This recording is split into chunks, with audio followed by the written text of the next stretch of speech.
बिस्मिल्लाहिर्रहमानिर्रहीम। अस्सलाम वालेकुम class. In the previous lecture मैंने आपसे डिस्कस किया था बजटिंग क्या है और थ्री टाइप्स ऑफ मैंने बजटिंग जो है स्पेसिफिक थ्री टाइप्स ऑफ जो बजटिंग टेक्निक्स हैं या कह लें वो हमने डिस्कस की थी कि हम किस तरह अपने प्रोजेक्ट के बजट्स को एस्टिमेट कर सकते हैं। हमने थ्री टाइप्स डिस्कस की थी। Then number one is top down budgeting. Then we have discussed about the bottom up budgeting जहाँ पे हम बाई डिपार्टमेंट सेट करते हैं हमारा budget. And the third one is work element costing के हम with respect to time and hours plus overhead charges and with respect to each person हम जो है कॉस्टिंग करते हैं कि अच्छा इस एम्प्लॉई में इतना काम किया तो पर आवर उसको इतनी कॉस्टिंग बनती है. ठीक है, आपको नेम से यहाँ पता चल रहा है कि इसमें top down plus bottom up दोनों मिक्स करके जो है एक बजट बनाया जाता है दोनों तरफ से, उसको हम वर्क एलिमेंट कॉस्टिंग कहते हैं. ठीक हो गया. अच्छा जी, फिर हमने today we will have to discuss about the an interactive budgeting process and जिसको हम वो कहते हैं जी निगोशिएशन इन एक्शन. अच्छा जी, वो कहाँ पे डिस्कस करते हैं जी? Before making any budgeting process there should be a negotiation in between the employees. ठीक है, in between the personnel, in between the project manager and the different functional managers there should be a negotiation in action. ठीक है, budget बनाने से पहले एक briefing एक जो है कॉस्ट एस्टिमेट आपका बजट से रिलेटेड कॉस्ट से रिलेटेड होना चाहिए. अच्छा, उसमें वो डिस्कस करते हैं कि WBS जो कि वर्क हमारा वर्क ब्रेक डाउन स्ट्रक्चर हमने डिस्कस किया था in the previous chapters. That was very important. आपको याद होगा WBS क्या था? WBS क्या था? एक प्लान था, एक it was just like the effective project planning. उसके बाद हमने उसके different five level of WBS पढ़े थे. Number one is initiation, then planning, then execution, then controlling and last one is monitoring and reporting. ठीक है, तो WBS जो है वो कहते हैं कि एक जब आप प्लान कर रहे होते हैं तो आप निगोसिएशन जो है वो इन पाँचों स्टेप्स पे लेकर आएँ. अगर आप इन पाँचों स्टेप्स अपनी निगोसिएशन ले आते हैं तो बजट को बनाना और बजट को पॉजिटिव वे में लेकर चलना बहुत ईजी हो जाता है. तो ये बात करें कि WBS should be included in your plans. It should be before making any budget और any budget process you should follow the WBS system. Clear? अगर मैं बात करूँ WBS सिस्टम का एग्जाम्पल दूँ, like if I want to manufacture a car. ठीक है, तो जो मेरी कार बॉडी है ना, तो the car body is should be included in my WBS.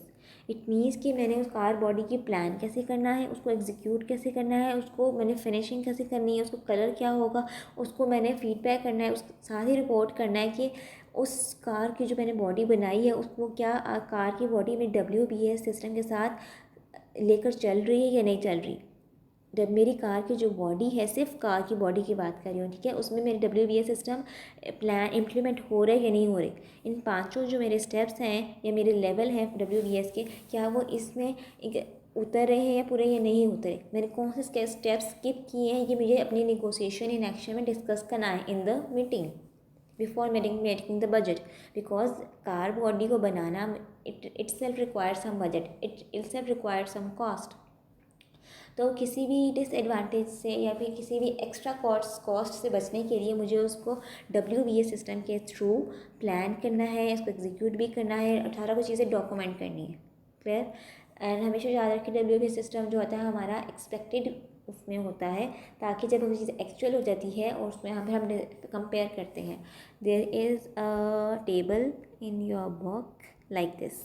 ठीक है, हमेशा प्रोजेक्ट बजटिंग में आपके पास एक एक्चुअल अमाउंट होती है, एक बजट होता है. जो budget is always expected. Actual जो हमारे पास आफ्टर मेकिंग, अगर मैंने आपको कार मैन्युफैक्चर करनी है तो जो कार की बॉडी अगर मैं बात करूँ सिंपल, तो वो मेरा अगर कार की बॉडी में जितना खर्चा आया है वो मेरा एक्चुअल में आएगा. जो मेरा बजट होगा दैट वाज माई एक्सपेक्टेड, अगर मैं WBS सिस्टम के थ्रू लेकर चलती हूँ. उसके बाद variance is the difference between के मेरा एक्चुअल बजट में कितना डिफरेंस आया. ठीक हो गया. इसी तरीके से वो कहते हैं कि एन इटरेटिव बजटिंग प्रोसेस में सबसे पहले negotiation is the first step. Clear हो गया? बिकॉज WBS सिस्टम आप यूँ समझे that is the scope of the project. आपने कहाँ चीज़ कहाँ से शुरू की है और आपने इसको कहाँ एंड करनी है, ये सारा वर्क ब्रेकडाउन स्ट्रक्चर आपको बता देता है। ठीक हो गया। वो इसमें बात करते हैं कि जी let us refer to the superior estimate of resource requirement after the negotiation step. Budget से पहले आपने ब्रीफिंग कर ली, अच्छा हमें ये चीज़, ये कार की बॉडी बनाने में इतना का टाइम लगेगा, ठीक है, उसको असेंबल करने में इतना टाइम लगेगा, ठीक है, उसको मैन्युफैक्चर करने में इतना टाइम लगेगा, जो चीज़ हमारे पास प्रोडक्ट नहीं है हम उसको इम्पोर्ट करने में इतना टाइम लगेगा, ठीक है, उस चीज़ को आने में इतना टाइम लगेगा। After that negotiation now we have to estimate. अब एस्टिमेट वो कहते हैं जी let us refer to the superiors estimate of resource requirement. ठीक है, कहते हैं let us resource requirement for a particular task as are. उन्होंने इसको एज आर के साथ, कैपिटल आर के साथ उसको डिनोट किया है कि हम सुपीरियर एस्टिमेट ऑफ रिसोर्सेज, जो कि हमारा ज़्यादा इम्पॉर्टेंट है जो चीज़ें, उसको हम कैपिटल आर से डिनोट करते हैं। सिमिलरली द सबॉर्डिनेट, यानी कि जो उससे लेस इंपॉर्टेंट थिंग्स हैं, like it can be any screw. अगर मैं मैन्युफैक्चरिंग ऑफ कार की बात करूँ, it can be any subordinate thing responsible for that task estimates the resource requirements as are. मैं उसको स्मॉल आर से रेफ़र करती हूँ। ठीक है, दो बातें मैंने यहाँ पे की। Number one is superior estimate, यानी कि जो ऐसी चीज़ें जो बहुत इंपॉर्टेंट हैं उस चीज़ को बनाने में। Number two, subordinate responsibility of that task, जो उससे कम इंपॉर्टेंट है। यानी कि यूँ मैं कहूँ कि अगर वो चीज़ें सबॉर्डिनेट ना भी हों तो काम चल जाएगा, लेकिन अगर सुपीरियर जो है कॉस्ट, अगर मैं उसको मिस कर दूँ, यानी कि कार की बॉडी है उसके लिए मैं अगर पेंट को ही मिस कर दूँ, that would not go with the flow. ठीक है, तो वो कहते हैं उसी तरह उन्होंने इस दो चीज़ों की बातें डिस्कस की। बजट में आप जो चीज़ें अगर नहीं भी करते तो चल जाती हैं, आप उसके लिए जो कहते हैं इंटरेक्टिव बजट कॉस्ट में मामला कॉम्प्रोमाइज़ कर सकते हैं। लेकिन जो सुपीरियर एस्टिमेट ऑफ कॉस्ट है, जाकि जो लगनी ही लगनी कॉस्ट है, दैट आर इम्पॉर्टेंट, उस पर आप अपने बजटिंग कॉस्ट पर कॉम्प्रोमाइज़ नहीं कर सकते। ठीक है, why? Because we have discussed earlier about the TQM, total quality management. अगर पेरेंट कंपनी कह देती है कि जी आपने इतनी कॉस्ट में अच्छी क्वालिटी का मटेरियल डाला है, it means you are bound to purchase that type of material, that quality of material, क्योंकि उस पर आप कॉम्प्रोमाइज़ नहीं कर सकते। That comes under the superior estimate of resources, not in the subordinate. अगर आपने उस चीज़ को सबॉर्डिनेट अपने कॉस्ट में डाला, then it will in the end it will ruin your project. ठीक है, then again that conflict arise, negotiation हो, डिफरेंट प्लान जो ठीक है हमने कॉन्फ्लिक्ट को मैनेज करने के लिए डिस्कस किए हैं। ठीक है, तो इन चीज़ों से बचने के लिए बजटिंग में ही हमने वो सारी चीज़ें मैनेज करनी होती हैं। सिमिलरली आगे डिस्कस करते हैं, there are two types of project life cycle हमने डिस्कस की थी। Number one is as stretched product life cycle and second one is another is J type of project life cycle. The main difference जो है क्या है, एक हमारी जो होती है डिक्रीजिंग रिटर्न होती है और एक हमारी इंक्रीजिंग रिटर्न होती है। Have you heard in the economics increasing marginal utility and decreasing marginal utility. With each level of satisfaction जो होती है हमारी, वो हमारी डिक्रीजिंग मार्जिनल रिटर्न होती है। ठीक है, जो हमारा प्रोजेक्ट लाइफ साइकिल इन 7.1 है, it refers to the decreasing returns. ठीक है, यानी कि जिस तरीके से हम आहिस्ता आहिस्ता स्टार्ट करते हैं अपना प्रोजेक्ट, एकदम क्विक मोमेंटम होता है, then it move towards the slow finish. It means it has a decreasing marginal utility. Aahista Aahista आपकी प्रोडक्ट इंक्रीज़ करने के साथ साथ डिक्रीज़ हो रही है। ठीक है, डिक्रीज़ हो चुकी है। It refers to the decreasing marginal return, यानी कि डिक्रीजिंग रिटर्न, क्योंकि स्लो स्टार्ट के साथ ही कुछ मोमेंटम हुआ and then afterwards it has a slow finish.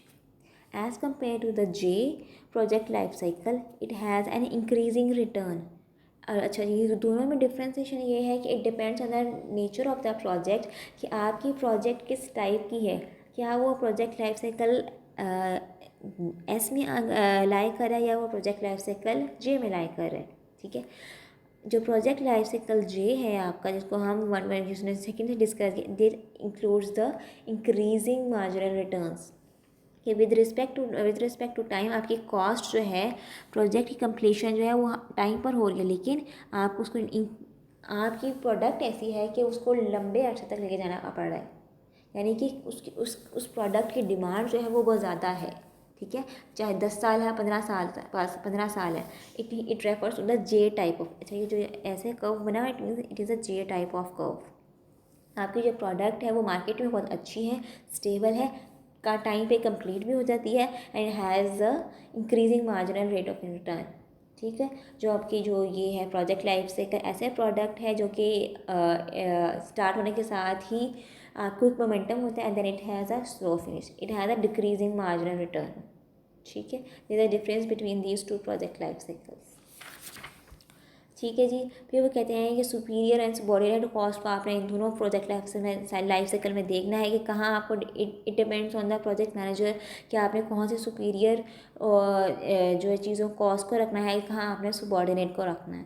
ठीक है, obviously budget is a time consuming process, at the same time project manager negotiate भी कर रहा होता है, बजट भी देख रहा होता है, increase I you have a well idea कि जिस तरह आपने अपना प्रोजेक्ट बनाया है एंटरप्रेन्योरशिप का एंड देन अबाउट द जो अभी एंटरप्रेन्योर प्रोजेक्ट बनाया, तो बजटिंग बनाना is not easy time, it is a time consuming process. You have to think as a project manager कि अच्छा इतनी कॉस्ट लग रही है मेरी, तो आया कि ये कॉस्ट मेरा यूटिलाइज सही तरह होगी भी या नहीं होगी।